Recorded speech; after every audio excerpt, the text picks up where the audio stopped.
After a long week of shifts, I was desperate for some fresh air. I'd taken on a last-minute overtime shift the night before, and my body was aching from the exhaustion. But the idea of being out in the open, surrounded by trees instead of fluorescent lights and monitors, sounded like exactly what I needed. I didn't plan for anything intense, just a short solo hike along one of the quieter parts of the Appalacian Trail in Maine. I packed a light bag, grabbed my water bottle, and set out early in the morning to beat any other hikers. This section of the trail was secluded, hardly touched by others, which was perfect for clearing my head. The first hour was peaceful, and I got lost in the beauty around me. The golden sunlight breaking through the tree canopy, the earthy smell of damp soil, the sounds of nature. It was exactly what I needed. I was well into the hike, maybe another hour past the trailhead, when I first noticed something off. Far off to my right, maybe 50 yards from the trail, stood a figure. At first, I didn't give it much thought, assuming it was another hiker who had gone off path for a bit of solitude. But something about their stance was unsettling. They were standing so still. I slowed my pace, squinting through the trees to get a better look. The figure seemed to be facing me, though it was hard to tell with the way the shadows played across their form. The sunlight filtered down through the trees, casting a strange, almost unnatural glow around them, making their skin appear ghostly pale. It was odd, and for some reason I felt a prickling unease. "Hey!" I called out, hoping to shake off the discomfort creeping over me. "Are you okay?" No response. The figure remained motionless, staring in my direction. I couldn't even make out if it was a man or a woman. They just seemed to be there, blending into the shadows, yet somehow standing out. I took a tentative step forward, hoping a bit of movement would encourage a reaction. But the figure didn't move an inch. I debated whether to get closer, but something deep down told me not to. Still, I took another step, peering through the trees for a clearer view. And then they turned. It wasn't a normal turn. It was too smooth, almost like they were sliding, drifting deeper into the woods without making a sound. The hair on the back of my neck stood on end.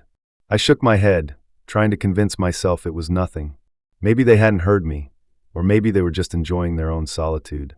But as I kept walking, the feeling lingered, that creeping sensation that something wasn't quite right. I told myself it was all in my head, that I was just worked up from the week I'd had. Another half hour passed, and I tried to settle back into my hike, focusing on the rhythm of my breathing. But that feeling never fully faded. I kept checking behind me, sure I'd see that figure lurking in the trees.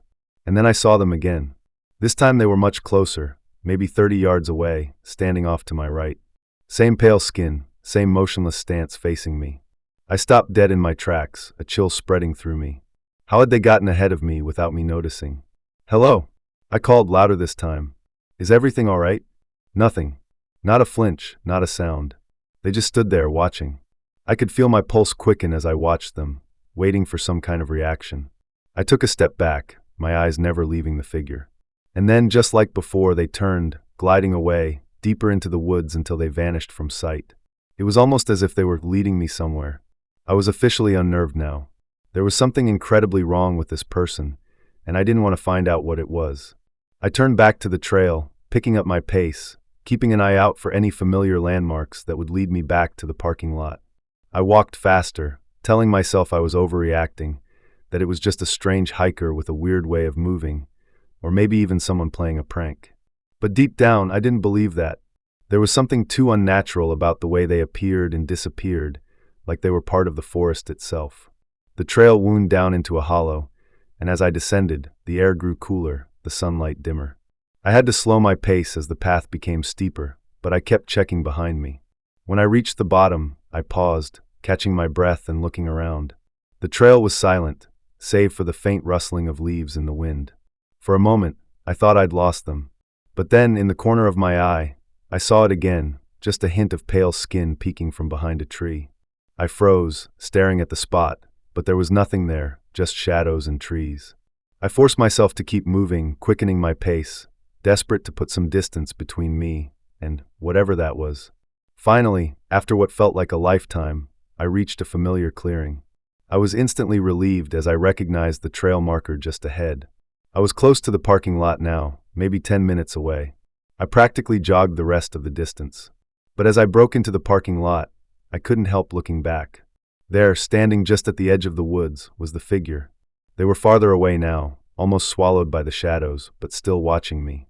As I hurried back to my car, fumbling with my keys, I looked over my shoulder one last time and saw the figure take a few steps toward me. It was just enough to send my heart racing even harder.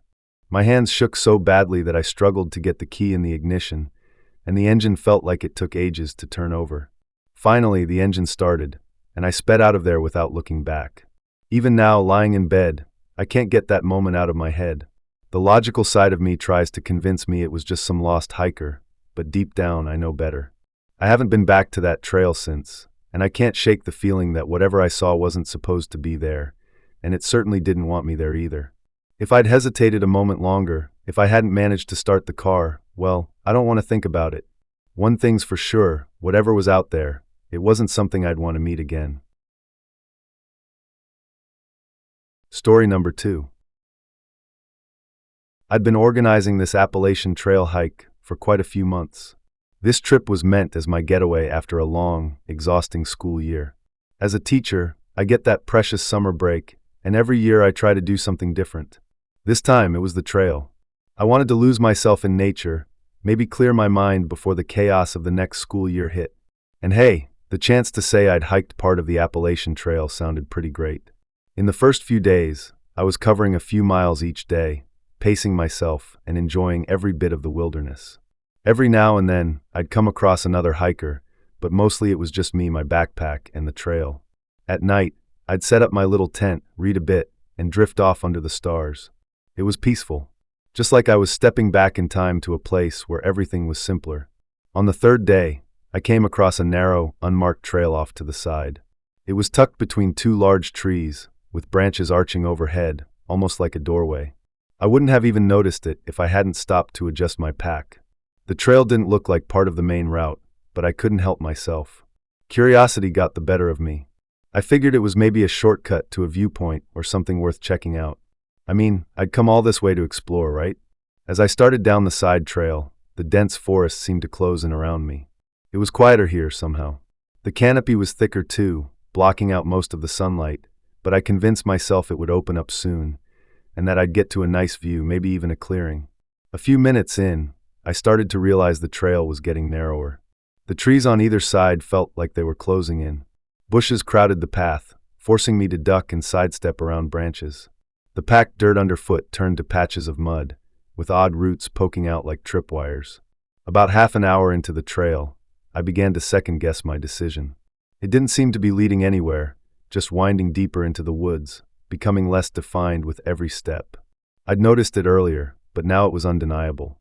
The trail was disappearing, almost like it was being swallowed up by the forest. It didn't even feel like a trail anymore, just a gap between trees. The unsettling part, I could have sworn I heard footsteps behind me. Every time I stopped to listen, though, the sound stopped too. I thought it might be an echo of my own steps, but after a while, it was clear that wasn't it. Something or something was pacing me, and it seemed to know when I was listening. I tried to brush it off as my imagination, but that only worked for so long. Eventually, I turned around, expecting to see a deer or some other animal lurking.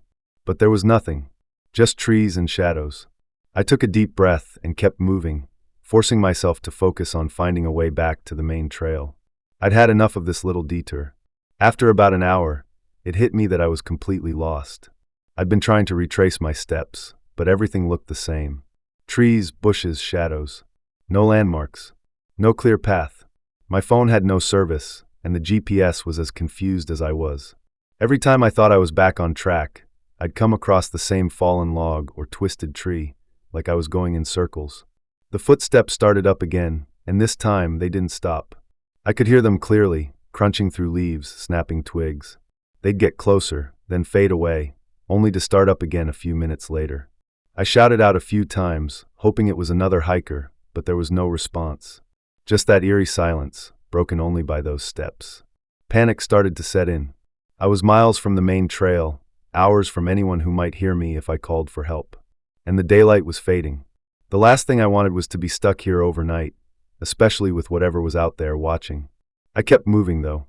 I told myself I just had to keep going, that I'd eventually find my way back. But with every step, that hope faded. The footsteps continued, and I swore I could see movement in the trees, shadows darting between the trunks. I couldn't shake the feeling that someone was following me, matching my pace. Just as the sun started to sink out of sight beyond the horizon, I stumbled into a small clearing. I felt a huge weight lift off my shoulders. It was the first break in the forest I'd seen in hours. I dropped my pack and took a moment to catch my breath, hoping that maybe, just maybe, I'd find some landmark or clue to help me get back on track. That's when I saw a faint trail leading out of the clearing. It didn't look like much, but it was something. I grabbed my pack and started down it, my steps quick, my eyes darting around, expecting to see those shadows closing in. But then the trail vanished again, swallowed up by the forest. I stopped, trying to get my bearings, when I heard a low whisper, soft and almost melodic, drifting through the trees. It couldn't make out the words, but it sounded inviting, like it wanted me to follow. I took a step forward, drawn to the sound. It led me deeper, winding through the trees, leading me farther from the main trail, farther from safety. And then it stopped. The silence was deafening. I was alone, completely and utterly alone. The realization hit me like a ton of bricks. I had no idea where I was, no idea how to get back. And now, with the sun gone, and the forest cloaked in darkness, I was at the mercy of whatever was out there. I don't know how long I stood there, frozen in place, listening to the silence. But eventually, I forced myself to move, to keep walking, even though every instinct was screaming at me to run. The forest seemed alive, shadows shifting and twisting. I could feel it, something watching, just beyond the edge of my vision. I stumbled, tripped, clawed my way through the darkness. Hours passed, I don't know exactly, I lost all sense of time. The forest seemed endless, stretching on forever, like a labyrinth. And then, just as I was about to give up, I saw a faint glimmer of light, barely visible through the trees. I pushed forward, desperate for a way out. The light grew brighter, closer, until finally I broke through the trees and found myself back on the main trail. I don't know how I made it out, don't know what led me back. But as I stood there, catching my breath, I knew one thing for sure. I would never, ever, set foot on that trail again. The forest had shown me its true face, had let me glimpse the darkness that lay hidden beneath the trees. And I knew deep down that I was lucky to have escaped with my life. I can't shake the feeling that whatever's in those woods had let me go, almost as if it chose to. Since then, I've told anyone who asks about hiking the Appalachian Trail the same thing. Stick to the main trail. Don't wander down unmarked paths, and don't go looking for a better view. The forest there, it has a mind of its own. And trust me, it's best not to find out what happens when you go looking too deeply into it. The Appalachian Trail might be beautiful, but it hides secrets. Story number 3. After 25 years in firefighting, you'd think I'd seen it all. Accidents, rescues, some truly bizarre stuff. But nothing ever shook me like what happened that morning on the Appalachian Trail. I was out early right before dawn, aiming to get in a good hike and some fresh air. The mountain fog was thick that morning, rolling in so dense it almost had a weight to it, blanketing everything in sight. But fog was nothing new to me. I grew up with it on these trails, learning to navigate through the soupy, misty mornings. And at 45, having lived through more than a few close calls on the job, a quiet walk in the fog didn't feel like much of a risk. I'd parked at the trailhead just before 5 a.m., aiming to catch some of the sunrise if the fog lifted. The car headlights barely cut through the haze, and everything was muted, muffled. As I started up the trail, I could barely see a few steps ahead of me. Normally, the woods come alive in the early morning, birds chirping, branches creaking, squirrels scampering. But it was eerily silent. About half a mile in, the path opened up to a wider clearing, and that's when I saw a dark figure, standing dead still in the middle of the trail. They were maybe 40 yards ahead, perfectly motionless. My first instinct was practical, probably another hiker who'd stopped to rest or maybe gotten turned around in the fog. So I kept walking, expecting the figure to move aside or wave. But they didn't. They just stood there. "Hey, morning," I called out, my voice echoing dully in the fog. No response.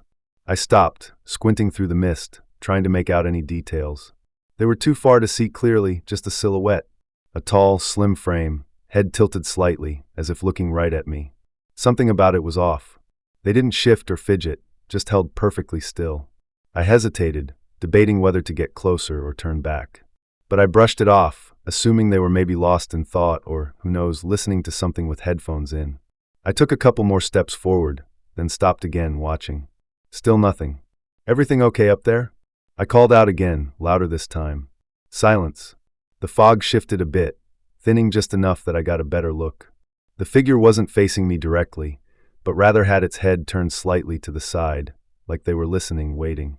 A slight prickle crawled up my spine, but I shook it off, telling myself it was just the strange lighting, the fog, playing tricks on me. Another few steps forward, and then they vanished. Just like that. 1 second, they were there, solid as anything.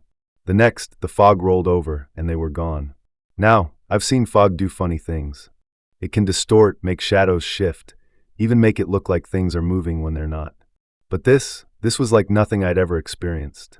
I hurried up to the spot where I'd seen the figure, looking around for any sign of movement, of footsteps, maybe even a dropped item or something. Nothing. Just fog and silence. Even the air felt different, like it was too still, too quiet. A little while later, I stopped to take a quick drink, and as I stood there, I heard a scream. High-pitched and absolutely chilling, it cut through the fog like a knife. It sounded close, maybe just 100 yards or so back along the path I'd come from. My instincts kicked in, that old firefighter training kicking back in hard. Someone could be in serious trouble. I turned and called out, "Hello? Where are you?" There was no answer, just silence. I waited, straining my ears, but the scream didn't come again. I didn't like the idea of ignoring what I'd heard, though. There was a chance it was an animal, a fox, or even a bird, but it had sounded human to me, shaky, desperate. Against my better judgment, I left the trail and stepped into the woods, moving in the direction I thought the scream had come from. It was risky. Wandering off in this fog could mean getting lost, and I knew the dangers of that all too well. But that scream was etched into my mind, and I couldn't just walk away from it. As I pushed through the dense undergrowth, I kept calling out, hoping someone would respond. The fog made it feel like I was trapped in a maze. Every tree looked like the last, and soon enough, I'd lost sight of the trail entirely. That's when I heard a rustling up ahead. The sound grew closer. Branches snapped underfoot like someone, or something, was moving toward me. But I couldn't see anything in the thick white blanket around me. I called out once more, "Is someone there?" Silence again, then another snap. I braced myself, trying to make sense of the sounds. The rustling grew louder, coming from different directions now, almost like there were several sets of footsteps moving around me, circling. I took a few steps back, searching for any sign of movement. And then nothing. The sound stopped. I stood there, heart hammering, waiting. "All right," I muttered to myself, "time to head back." I turned around, figuring I'd retrace my steps and find the trail, but that plan was easier said than done. The fog seemed thicker now, swallowing up the landscape around me, making it impossible to see more than a few feet in any direction. I started walking, trying to keep my movement steady, hoping I'd recognize something. A tree, a rock, anything to guide me back to the trail. Just as I started to get my bearings, there it was again. Another scream, piercing and desperate, echoing through the fog. It was closer this time, and my instincts flared up, urging me to move faster. But I couldn't shake the feeling that something wasn't right. The scream had sounded the same as before. The exact same pitch and tone, like it had been played back on a recording. It didn't feel real. I pressed on more cautiously this time, and then through the mist, I spotted the figure. Standing just a few yards away, barely visible in the dense fog, it was the same as before, unmoving, its outline fuzzy and distorted. And once again it stood there completely still, facing me. My first thought was that it might actually be someone lost, someone in need of help. But as I squinted, trying to make out the details, a cold realization set in. There was no color, no features, just a faint, pale outline, almost like a shadow. I took a step back, and the figure seemed to dissolve once more, blending into the fog until it was gone. Every instinct in my body was telling me to get out of there, but I couldn't find the trail. I couldn't even tell which direction I'd come from. Finally, I managed to find a slight break in the trees that looked familiar. I followed it, hoping it would lead me back, and after a few minutes, I found the trail again. Relief washed over me, but I didn't feel safe just yet. As the sun was getting higher, the fog began to lift and the trail became clearer. I picked up my pace, eager to put some serious distance between me and whatever I'd just run into. I didn't stop walking until I was well past the section of trail where I'd seen the figure, back in the open air where the fog had started to thin out. I whipped around, scanning the empty trail, and there was nothing. No one. I wanted to believe it was just the wind, a trick of my tired mind. But deep down, I couldn't shake the feeling that I'd stumbled onto something beyond my understanding. I didn't let myself linger after that. The sound of my own footsteps was somehow comforting. I kept them steady, rhythmic, trying to shake the memory of that desperate scream and the figure that had stood watching me in the fog. Once the sun was high enough that the trail was fully visible, things felt almost normal again. The birds had started singing, the trees seemed to relax, and the eerie silence that had haunted me earlier had melted away. The fog thinned to patches until it finally disappeared altogether, leaving the forest clear and calm under the mid-morning light. But my nerves hadn't settled. Originally, I'd planned to make a full day of the hike, reaching a scenic overlook further up the trail, but that idea no longer seemed inviting. I couldn't shake the feeling that something had been watching me, something that didn't want me there. So I cut the hike short, turning back far ahead of schedule, and headed straight to my car. As I finally stepped out of the woods and into the open lot, I let out a long breath. I still hike now and then, but I haven't been back to that trail since, and whenever I think about it, I can still hear that scream echoing in my ears, that desperate, bone-chilling sound. I'm not sure what I saw, or if it was real or just some bizarre trick of the light, but either way, I'm not in a hurry to find out. Story number 4. I've served as a park ranger on the Appalacian Trail for 2 years, and I thought I'd seen just about everything out here. Over the years, I've dealt with lost hikers, wild animal encounters, the occasional late-night camper who thinks they're sneaky, and even a few pranksters. But there's something about patrolling the trails at night that always keeps me on edge. It's not the usual animals or the rugged terrain. It's more about how the forest seems to come alive after dark. Some of my colleagues say the trail feels like a different world after sunset, and I'd never really understood what they meant, until one strange, unforgettable night last fall. The Appalachian Trail can stretch for days without a glimpse of civilization, but there's a particular stretch near my regular patrol area where we enforce strict rules. No camping, no fires. That part of the trail sits close to a ravine, and over the years, we've seen enough accidents to keep the place off limits at night. If I caught someone in there, it was part of my job to send them on their way. But that night, it wasn't a stray camper that caught my attention. It was something that no training manual could have prepared me for. It was just after midnight, and I'd been out patrolling solo for a couple of hours. I was doing my rounds when I noticed a soft, flickering glow through the trees a bit farther off the main trail. At first, I thought my eyes were playing tricks on me. The light was faint, more like a shimmer, and the forest was dead quiet. Normally, you'd hear leaves rustling, or some night creature rustling through the brush, but there was nothing. I kept walking, thinking maybe someone had broken the rules and set up a camp. It wasn't uncommon, especially with the kind of people who think they're above all the trail regulations. But as I got closer, I had a strange feeling about it. The light wasn't a typical campfire glow, nor did it look like someone's headlamp. It flickered and swayed like an old lantern. But who uses lanterns out here anymore? I stepped off the trail, keeping my flashlight pointed low to avoid giving myself away. The glow seemed to be moving deeper into the woods, like it was leading me somewhere, and I found myself following without really thinking it through. The beam would flash through the trees, just far enough that I could never quite make it out clearly, but each time I thought I'd lost it, it would flicker again, just a bit farther ahead. I'm a rational person, or at least I like to think I am, but the whole situation made no sense. No one was supposed to be out here, especially not with an old lantern, and every logical part of me wanted to turn back, but there was something about that light, the way it just kept drawing me in. I told myself I'd just take a closer look, make sure no one was setting up a rogue campsite, and then head back to the main trail. Easy enough.